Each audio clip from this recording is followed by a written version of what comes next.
Hey, this is John, Asch Contracting, third generation residential roofing guy. Today we're going to talk about snow guards. So, going back 50 years ago, 200 years ago, snow guards were a lot more used than they are now. With more slate roofs, especially, snow guards were very popular. Nowadays, there being a lot less slate roofs being installed, and even the people that do install slate roofs, although some still do, they don't always put snow guards on. So snow guards slowly are becoming an outdated thing of the past, although they still do have value, and some people still do install them. Snow guards can be a number of materials. Copper for the wealthy people back in the day. Nowadays they have aluminum. Of course, they didn't have aluminum a long time ago. You can get galvanized steel. They even have weird looking snow guards that don't really look like a traditional snow guards. They're made out of plastic. They have all different kinds. What the snow guards are, when you have a slate roof and you have an inch of snow on it or a foot of snow on it, slate roofs normally get heated up a lot faster and a lot hotter than traditional shingles do. And depending upon variables, as your snow on the slate roof and or ice and snow gets heated up, sometimes all of a sudden you can have an avalanche. And it could be hundreds or thousands of pounds of snow and ice sliding quickly off the roof. That can knock your gutter completely off, damage your gutter, break windows, or hit somebody in the head or kill somebody, which doesn't happen very often, but it does happen. So it's an issue to think about. So nowadays, people with all different situations with roofing, could be an old slate roof, a medium slate roof, a new slate roof. Maybe they changed the slate roof to slate. Maybe they repaired the slate roof, whatever. People want snow guards. So that was the first half. No, we're not done yet. Now we're going on to the second half. So nowadays, we're called upon often to install new snow guards on roofs that don't have them. And here's where the problem occurs, and it starts to get dicey money-wise. If you're putting on a brand new slate roof, and you do the first row of slates all the way across, and you get to the second row, or maybe the third row. As you put the second and third row on, you simply get your snow guard, and hopefully the flying monkey did things right. There's pictures down there someplace of the snow guards. You get that snow guard, you set it on the roof. Usually there's 2 or 3 places for nails.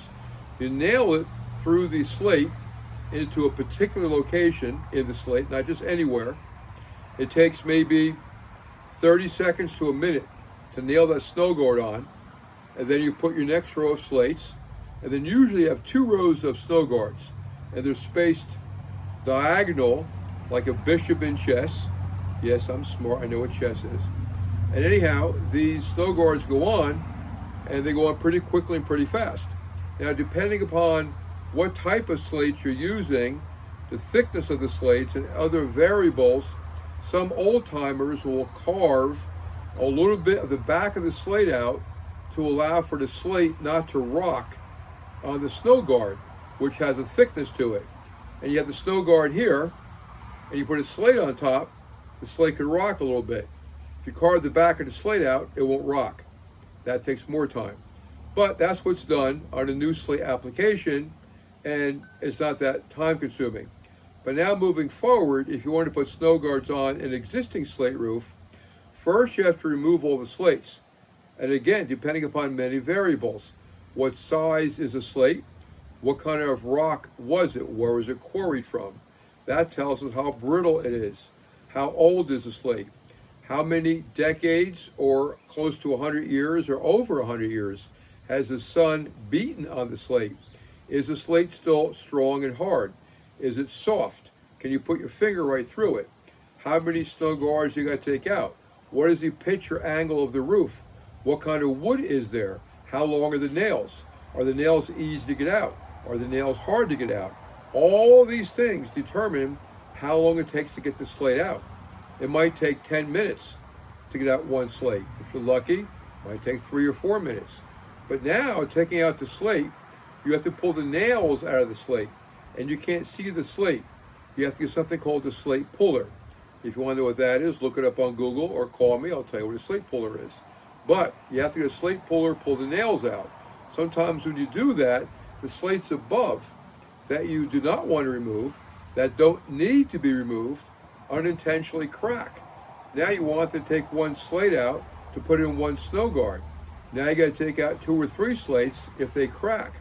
Now if you want to carve the slates out, you got to take out 2 slates and 2 more might crack. Now you're doing 4 slates. So let's say in the past, it took a minute to put a snow guard in, depending upon many variables. It could take 20 minutes if you're lucky to put one snow guard in. It could take an hour. Now, let's take a house 50 feet long. Usually every 2 foot, you put a snow guard on the first row. I'm gonna do some math here in my head. Forgive me if I'm wrong because I'm old and decrepit. So in a 50-foot house, divided by 2, let's see, 50 divided by 2, carry 4 divided by 6, 7, decimal point, it's 25. So you need 25 snow guards, but then you have 2 rows minimum, that's 50 snow guards.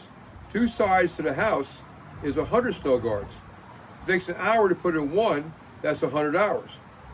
If the guys get paid $50 an hour, that's $5,000 in labor, plus the cost of the snow guards, plus the cost of the slate. Do you want to pay $6,000, $7,000 for snow guards? I hope you do. I could use a nice steak dinner, and my girlfriend would like to have shrimp. But if you don't want to spend $6,000, $7,000 for an imaginary 50-foot long house, then you don't want snow guards. Maybe it's better every 4 or 5 years to let your gutters break. Maybe it's better to have nobody walk along your house when there's snow on top. I don't know the answer. And by the way, I'm done. But for those of you who want a little bit more personal information, and you didn't hang up yet, and you didn't stop the video, you're going to be rewarded because you're still there. Right now there's a video of me, and you might see my socks. Here. Now don't look lower, but my lower sock, I'm not sure right now if it's the same color. Remember I said earlier I'm old and decrepit? It might be a red sock with white stripes. Don't look, but if it is and you saw it, don't get upset. That's it. Have a good day.